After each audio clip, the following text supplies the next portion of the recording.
Bonjour à toutes et tous, je m'appelle Bernard Chéhou, enseignant-chercheur à l'Université de Perpignan, mais aussi membre du conseil d'administration de la thèse depuis longtemps, depuis que la thèse existe, je dirais.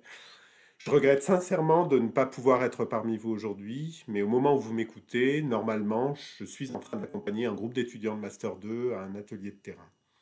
Merci aux organisateurs de ces dialogues de m'avoir proposé ce petit zoom sur le tourisme équitable. Alors, de quoi parle-t-on quand on parle de tourisme équitable? J'ai envie de commencer par dire qu'on parle de femmes et d'hommes qui ont pensé, imaginé, conçu, puis réalisé des projets dans le but de réduire les inégalités, en particulier nord-sud, en s'inspirant du commerce équitable et en misant sur le tourisme comme moyen pour y parvenir. J'ai aussi envie de dire qu'on parle d'une diversité d'actions, différentes les unes des autres. Ainsi, si l'on songe aux premières expérimentations de tourisme équitable, celles-ci ont émané d'acteurs différents qui ont mis en œuvre des projets différents, qui sont complémentaires. Je vais évoquer rapidement trois des premières initiatives apparues à peu près au même moment, de manière concomitante, à la fin des années 90, sans qu'il n'y ait aucune chronologie ni hiérarchie dans l'ordre de présentation que j'ai retenu.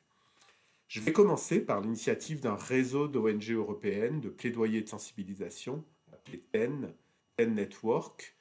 Donc il y avait des ONG britanniques, il y avait une française, suisse, allemande, de plein de pays européens. Je vous ai mis le bandeau qui reprenait les logos de ces différentes ONG. Ça date de 84, la création. Ça, c'était au moment de la création. Il y en a d'autres qui sont partis, qui ont rejoint. Et donc ce réseau d'ONG, en fait, a réfléchi sur un modèle idéal pour le secteur du tourisme en s'inspirant, en prenant l'exemple du commerce équitable.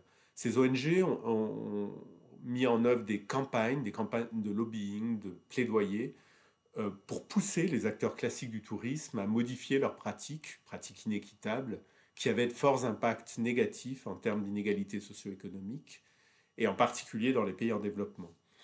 En 99, ces différentes ONG ont créé un réseau international pour promouvoir le commerce équitable dans le tourisme. Donc, ce réseau international s'appelait International Fair Trade in Tourism Network.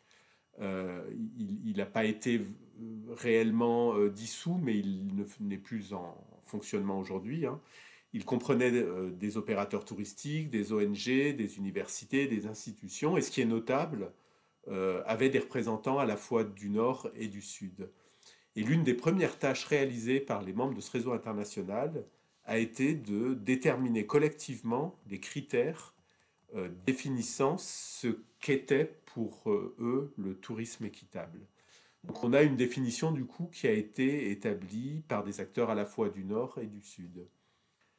Deuxième initiative, à peu près à la même période, en Afrique du Sud, une expérimentation pilote est mise en œuvre par l'antenne locale de l'UICN, l'Union internationale de conservation de la nature, dans le but de tester la faisabilité d'une certification du tourisme équitable dans le contexte sud-africain.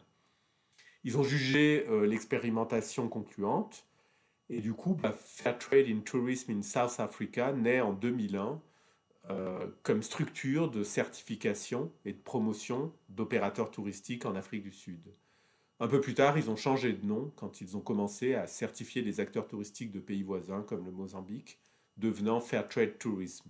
Je vous ai mis à l'écran la première page de leur site internet. Donc première initiative euh, des ONG de plaidoyer qui font pression sur le tourisme classique pour qu'il adopte des pratiques plus équitables. Deuxième initiative, une initiative de certification d'opérateurs touristiques considérés comme exemplaires. Et enfin, la troisième initiative que j'ai souhaité évoquer, euh, elle est née aussi à la fin des années 90. Elle émane d'associations françaises qui se réclamaient au départ d'un tourisme solidaire, euh, appellation qui avait été choisie pour mettre l'accent sur la dimension de solidarité nord-sud qui fondent leur projet. Donc à la fin des années 90, elles se réunissent, elles existent sous la forme d'un réseau informel qui était hébergé par l'UNAT. Et certaines associations de ce réseau informel se sont rapprochés de la plateforme pour le commerce équitable, donc Commerce Équitable France aujourd'hui, avec laquelle elles ont travaillé à adapter la grille de critères de la PFCE pour qu'elle puisse correspondre à l'activité touristique. Elles ont aussi rédigé une charte des valeurs du tourisme équitable. Donc on a une autre initiative qui aboutit, une troisième initiative qui aboutit aussi finalement à une définition de ce qu'est le tourisme équitable. À l'époque, j'étais impliqué bénévolement dans une de ces associations et je me souviens encore des nombreuses séances de travail acharnées pendant lesquelles on a examiné chacun de la centaine des critères qui étaient dans la grille de la PFCE à l'époque, hein, pour voir comment l'adapter au tourisme.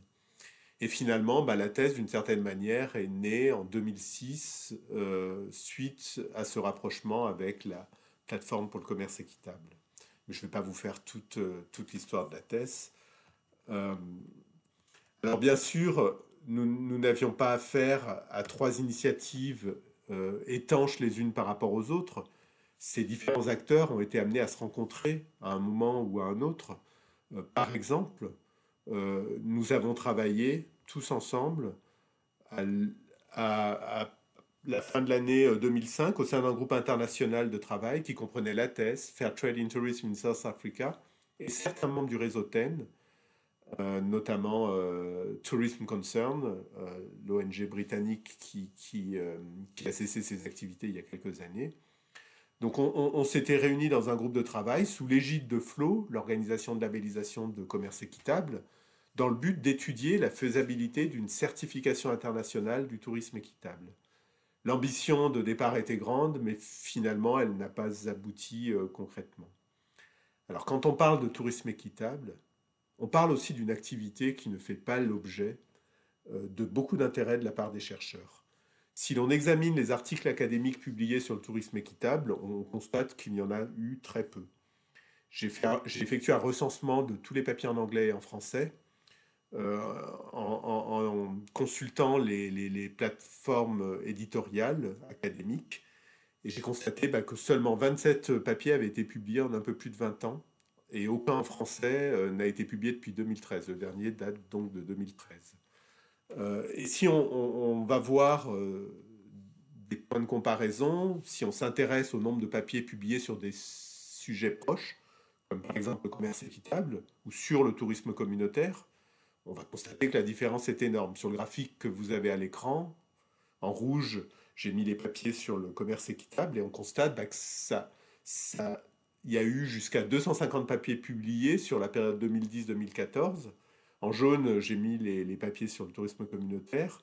Et là, on voit que la croissance, elle est exponentielle euh, et que bah, il y a eu plus de 300 papiers publiés sur la période 2020-2023. Alors, il y a des papiers qui sont sur 2023 parce que dans les revues académiques, on a déjà des papiers de 2023 qui sont présents en ligne et qui paraîtront en version papier seulement en 2023. Alors, cela ne veut pas dire qu'il n'y a aucune recherche sur toutes les questions que soulève le tourisme équitable, hein. Et d'ailleurs, il y en a une grande partie d'entre elles qui peuvent être traitées dans des articles sur le tourisme communautaire, mais ça veut simplement dire que l'entrée tourisme équitable n'est pas considérée comme une entrée pertinente par les chercheurs. Pour finir, je voudrais dire que quand on parle de tourisme équitable, on parle aussi d'un ensemble dynamique d'actions, de pensées, de valeurs en évolution permanente. Alors, bien sûr, autour d'une valeur un petit peu fédératrice, qui est la volonté d'œuvrer pour plus d'équitabilité dans le monde, de nouer une relation équitable avec le monde et ses habitants. Et je trouve que ce serait dommage d'enfermer cette réalité vivante au sein d'une définition figée. Car je pense qu'il faut la laisser vivre collectivement et être toujours prêt à en actualiser les modalités de mise en œuvre. Alors bien sûr, en cohérence avec les valeurs essentielles que j'ai pu rappeler. Et pour conclure, j'ajouterais que quand on parle de tourisme équitable, on parle aussi d'une activité particulière, le tourisme, qu'il est important de questionner aussi régulièrement, avec recul, de manière lucide, notamment en regard des grands enjeux actuels auxquels nous sommes confrontés. Et je citerai par exemple bah, l'urgence climatique, mais aussi la liberté de circulation des hommes sur la planète, qui est très inégalement répartie. En vous souhaitant de beaux dialogues, en regrettant à nouveau de ne pas être parmi vous, je vous dis au revoir.